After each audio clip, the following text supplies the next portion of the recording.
Hello mortals, I am the BookTube Goddess, the #1 drag queen booktuber on YouTube.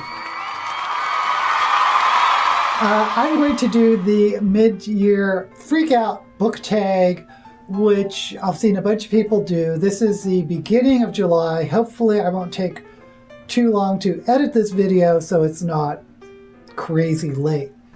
But I'll put down who started the tag below.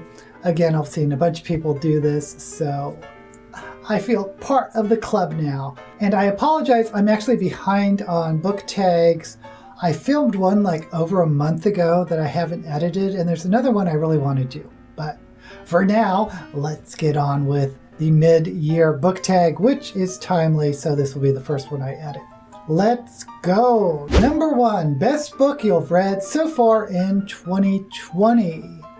Well, by the way, I've read about 23 books this year so far, and I think I've DNF'd like 2 of them. So I average, I think, a book a week, give or take, and this is nothing compared to other booktubers, but just to let you know, my pool of books to pull from is rather small. But I'm going to pick Freak Show by James St. James, which was published in 2007. I read this book as an alternative read for someone who is looking for a book about a young drag queen. I read Martin McLean, Middle School Queen, which I hated, so I searched for another book and I found this book. Absolutely loved it. It's about the character Billy Bloom, who is savagely bullied, trigger warnings if that bothers you too much, when he moves in with his father in rural Florida.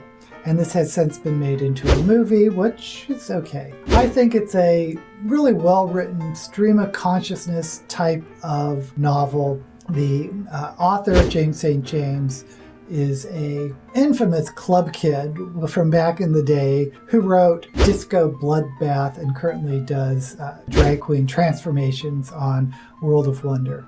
Anyway, check out his book. You won't regret it. #2, best sequel you've read so far in 2020. I'm not sure if I've read that many sequels. I think I've read a couple of first books in series because of Shelve It or Shove It. Thank you very much. But I think my favorite is going to be Supernova by Marissa Meyer, which is a conclusion of the Renegade series, which I read all in a row. And I really like her writing quite a bit. I liked her Lunar Chronicles more than her Renegade series, and the ending was a little bit of a disappointment to me. I'll link the video here or here, wherever, that talks about that, if you're interested in my opinion on the series. The Renegade series is a superhero series about a girl named Nova who is raised by villains, infiltrating the superhero organization and befriending Adrian, who is raised by superheroes. So Nova's power is putting people to sleep and not needing to sleep herself. Adrian's power is creating objects from drawings. And it's just a fun, well-paced novel. Myers knows how to pace her books, and she has strong characters. Again, I thought the ending was disappointing, but I did like the trilogy overall. #3, new release you haven't read yet, but want to. Well, I don't know if this is new or not, but I came across, I believe, Dragon Republic by R.F. Kuang in Shelve It or Shove It, and I shoved it. But I heard a lot of people tell me, oh, you're missing out on a great series, which starts with the Poppy War. And I'm thinking actually of picking it up as an audiobook. Hopefully they're long books, I assume they're long. But yeah, I am kind of interested in picking up that series. #4, most anticipated release of the second half of the year. And I got nothing. I haven't been keeping track of what's coming up next. Again, I do Shelve It or Shove It on a monthly basis, but looking forward to something later in the year. There's that Case and Calendar sequel to Queen of the Conquered, King of the something or other. But I kind of liked Queen of the Conquered as a standalone. I don't know if N.K. Jemisin is going to have another of her The City We Became published this year. It's probably going to be next year. I don't know. I mean, if George R. R. Martin releases his Game of Thrones, or Patrick Rothfuss with his sequel to his series. I forget what the series name is. I love the titles of his book. Brandon Sanderson, if a new Stormlight novel comes out. I just don't know if any of these are coming out this year. Probably not. So, number 5, biggest disappointment. Well, I've had a few disappointments, but the biggest was probably Martin McLean, Middle School Queen, because I wanted to really love this novel about a middle school drag queen. It's a middle grade read, and I hated this book. I couldn't finish it. I got halfway through, had to DNF it. It felt totally unrealistic to me, and it didn't really talk to the femme queer boys that I know, or that I was growing up. So yeah, that was a disappointment. Number 6, biggest surprise. Well, I think it's going to be The City We Became by N.K. Jemisin, simply because I wasn't expecting a contemporary fantasy. N.K. Jemisin, I was expecting another high fantasy novel like The Broken Kingdom or The 100,000 Kingdoms. No, The Broken Earth, 100,000 Kingdoms. Whatever. She's becoming one of my favorite writers now, and when I picked up this book, I was kind of surprised to find a contemporary, and I was pleasantly surprised because I really enjoyed this Lovecraftian contemporary novel. Number 7, favorite new author. Well, it was new to me.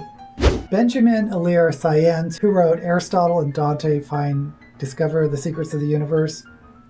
Never read him before. He was recommended to me all last year. Finally picked up the book for Pride and loved his writing so much.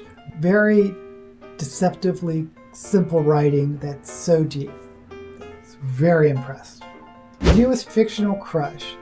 Well, I guess I'll pick Billy Bloom from Freak Show. Assuming I time travel back to when I was in high school, if I met Billy Bloom, I'm sure I would have fallen in love with him. Newest favorite character. Oh, this is interesting because for the Believe-a-thon, I read The Clock in the Wall, The House with the Clock in the Wall by John Bellairs.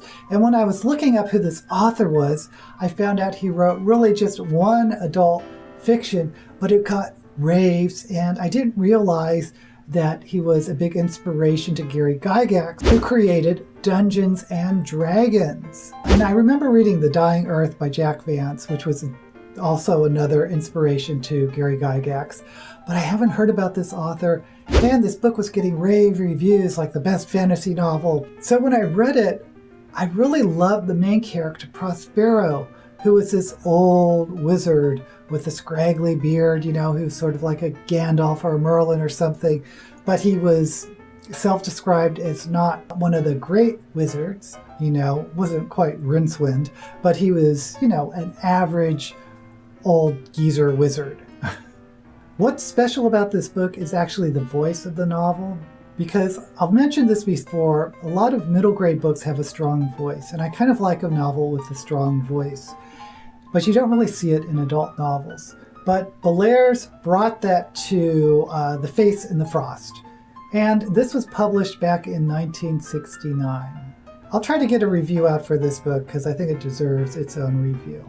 Number 10, book that made you cry. Well, it's really rare for me to actually cry in a book, but the one that got my feels was probably Aristotle and Dante Discover the Secrets of the Universe by Benjamin Alir Sayens. Number 11, book that made you happy. I am so sorry I'm repeating books, but it's got to be Freak Show by James St. James. I really was happy reading it. Number 12, the most beautiful book you've bought so far this year or received. Well, I do most of my reading on the Kindle, but I did buy one book.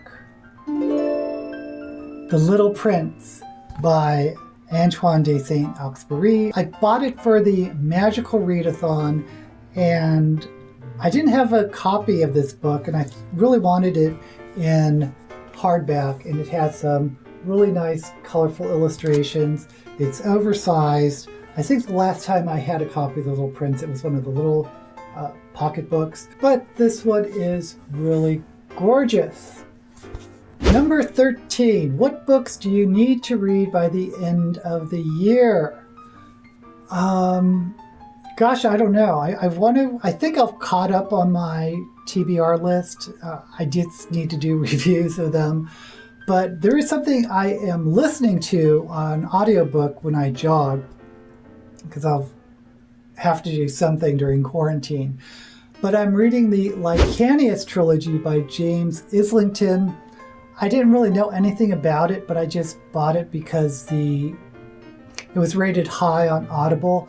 And I've found for audiobooks that it's really important that you get a good voice actor, a good narrator. And this narrator is very good. And I will put his name up here. But I'm currently on book 2, Echo of Things to Come. Not my favorite book. It started with Shadow of What Was Lost. If you can't tell, there is a time travel motif to these books.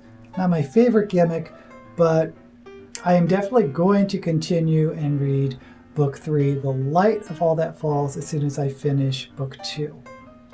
Okay, I believe those are all the books for the book tag.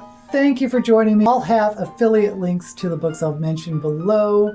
If you like my videos, please like and subscribe to support my channel. Until we meet again, may all the books you read be blessed.